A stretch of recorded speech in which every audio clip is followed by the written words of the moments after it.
This is a First Alert Weather Special Report. And thank you for joining us for this special weather coverage. I'm Christine Johnson. Good evening, everybody. I'm Doug Williams. Just within the last hour, New York City's travel ban went into effect. It bars non-essential vehicles from driving on city streets until noon tomorrow, so that emergency vehicles and essential workers can get around easily and keep us safe. We saw a few cars out and about in the last few hours in Queens, but most do seem to be staying home.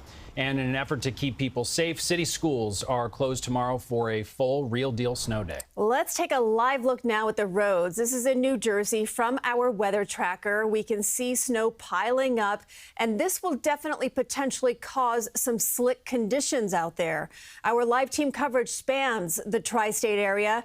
We have crews on the ground in New Jersey, the city, Westchester County, and also Long Island. First, a detailed look at the forecast. Meteorologist Scott Padgett is in our virtual studio. Let's begin, though, with Vanessa Murdock. And Vanessa, I'm just so curious, how has this shaped up just so far compared to your expectations? I mean, it is meeting expectations, Doug. We're watching as bands now move through, dropping snowfall at the rate of 2 inches per hour. We have tallies that are approaching the 8-inch mark. So I'd say so far the storm is delivering. I will explain a little hiccup that we were watching, but things seem to be smoothing out there as well. I'm talking about dry air. Momentarily, we'll get more detail on that. But right now, this is not New Year's Eve, my friends. This is snow falling in Times Square. Heavy snow, in fact, about 2 inches per hour, as I mentioned. We have 31 degrees. Winds are out of the north at 22 miles per hour and are only expected to increase over the next few hours. Here's a look at our radar picture. Big picture's this. We've got light snow to the north, a band of very heavy snow spanning from essentially Stamford all the way back through the midsection of Jersey. And then we watch off the coast. Notice how we see some breaks in the snow. This was because of dry air trying to infiltrate our nor'easter. But now we see that the moisture is taking control once again. So we might see a little bit of lighter snow mixing in momentarily. But then as we approach 11 midnight, we expect that will be full on back in play here. A little closer look at that very prominent band of snow. Again, it's a 2-inch per hour snowfall rate with this, and it's moving in the northwesterly direction. So places like Passaic, Elizabeth already getting that heavy snow. Greenberg, it's approaching you. You're going to watch visibility drop as that band rolls on through. And it'll just be a series of these stronger bands mixed in with lighter snow throughout the entirety of the overnight period. Our center of low pressure right now is basically centered just off of the Delmarva, starting to approach Cape May, but watch out in the open Atlantic, even drawing nearer to shore now. Lightning bolts, that's indicative of strengthening, and should those lightning bolts get closer to shore, we could get thunder snow, and that's some pretty significant snowfall rates there beyond the 2-inch per hour mark. And that's possible along the shoreline as we push closer to the midnight hour. Another look closer in now, just as those bands continue to roll on through. How much snow do we expect as the storm persists pretty substantially and persistently through at least 8 a.m. tomorrow morning? We're talking 12 to 18 inches, all in the white here. That includes Manhattan, much of Staten Island, but in the 18 to 24. That is southern Brooklyn and Queens, most of Nassau and Suffolk counties, Monmouth, Ocean counties as well. And of course, lower Hudson all the way back through northern Jersey, it's 12 to 18.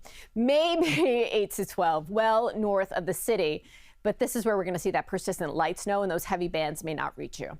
So significant snowfall. How much has fallen so far? Doug said, hey, are we meeting expectations? And I said, yes.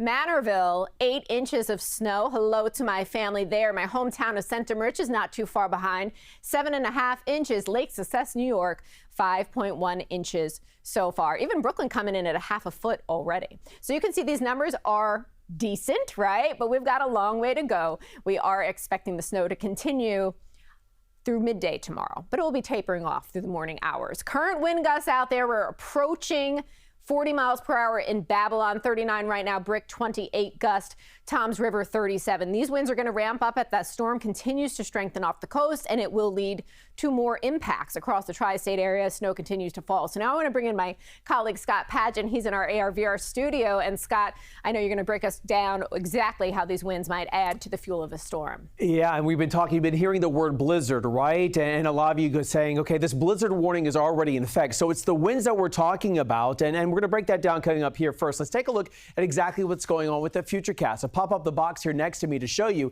at least as far as that tracker is concerned. Maybe it's not happening for me, so I'm going to step on over here to the side to break this. Oh, never mind. I'm coming back. I wanted to get in my steps. All right, here we go. As you can see, those wind gusts as we go through the night tonight, still gusting up to near 35 to near 40, 45 mile per hour wind gusts, maybe up to 55 in the east end. So these are also the impacts, and this is the concern as we see this storm strengthen. As Vanessa mentioned, that lightning indicative of a strengthening storm system, possibly seeing wind gusts near 60 miles per hour by the time we're slowly seeing the sun try to come up tomorrow morning out of the east to the north, actually northeast to the north. So we're really dealing with those stronger winds on the way as we go through tonight. And then even into the midday hours, still seeing those winds gusting up to near 50 miles per hour through parts of Long Island, then eventually dying down as we go into the afternoon hours. So the concern also is the flooding because of the wind and the wind flow as well. So the coastal flood warning first, you can see moderate to local major flooding of a foot to 3.5 feet of inundation. The thought process is, as we get closer towards about the 11 o'clock time frame, the Back Bays, western Suffolk, southern Nassau, we're going to be dealing with the coastal flood warning. But then as those winds switch around the North Shore going into tomorrow morning, also concerned. We were talking to the Weather Center. We think this coastal flood alert is going to get extended past the 6 a.m. time frame. But look at these high tides for tonight. The times right near 11 o'clock, Point Pleasant, Lindenhurst as well, Battery about 11:29, and Freeport about 11:52. So with all that in mind, let's walk you through the Futurecast. So there's that center of circulation will continue to work its way from the southwest to northeast. Still seeing those bands rotating their way onshore. Here we are about 8 in the morning, seeing that center of low pressure further away, but still the snow is continuing to fall for us. Then we see that start to taper off as that storm system works its way off to the northeast. Let's talk about the blizzard a little bit more. Let's close this box here. I want to open up the floor here in our virtual studio to show you that we're not the only ones that are dealing with this blizzard. It's stretched all across parts of the northeast. You can see all the way down through parts of Maryland, stretching through us here in the tri-state. You can see all the way up through parts of Connecticut, Rhode Island, Michigan, Massachusetts as well, seeing this blizzard warning that's in place. So let's put the radar over this picture to show you how expansive this storm is right now. And you can see the snow continuing to fall for us, stretching all the way back through parts of Virginia as well. So it's dropping visibilities in some spots.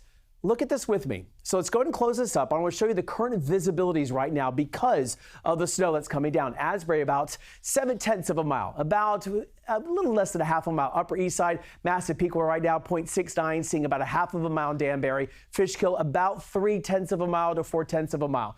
So with those numbers in mind, let's drop this. We talked about the blizzard. What actually makes a blizzard? So let's break this down a little bit more for you. You remember those numbers, that visibility below 1/4 of a mile. We're not there yet. It's falling snow or blowing snow, and those wind gusts at least at 35 miles per hour. We've seen some reports of that, but they need to last for at least 3 hours. We have not reached those parameters yet.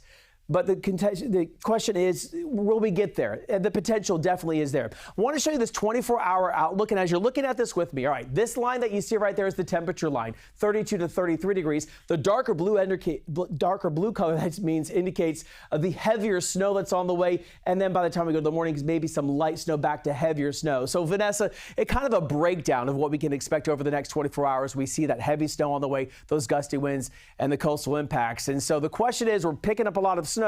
You were looking at the statistics a little bit more, and we probably will break into the top 10, don't you think? I think it's going to be a very close call, right, Scott? Because we're projecting the 12 to 18 inches. So let's look at the historical numbers, shall we? We're talking about the biggest storm of all time was 2016, January of 2016, where we got 27.5 inches of snow. This was not just the most snow we've ever received, but in fact, this was the last blizzard officially recorded in the city and in Newark. If we roll down the list, number 5, 20.9 inches. So we're still not breaking into the top 5 with this storm. That's my projection. Now check out 6 through 10. Notice number 10. Number 10 was 18.1 inches. I think if it's possible for us at all to bust into the top 10, it is but replacing that 1941 storm at number 10. I think that it is going to be difficult to rise above that with the storm, considering that it started off as very heavy, wet snow, and that does dampen the totals. Yes. So if it was the light, fluffy stuff, we may have been in the top 5. That's right. We Yeah. could have busted. And I think people are probably just fine with not busting into the top 5. But regardless, this is a huge cleanup following the storm. All right. Thank you, Vanessa. Of course.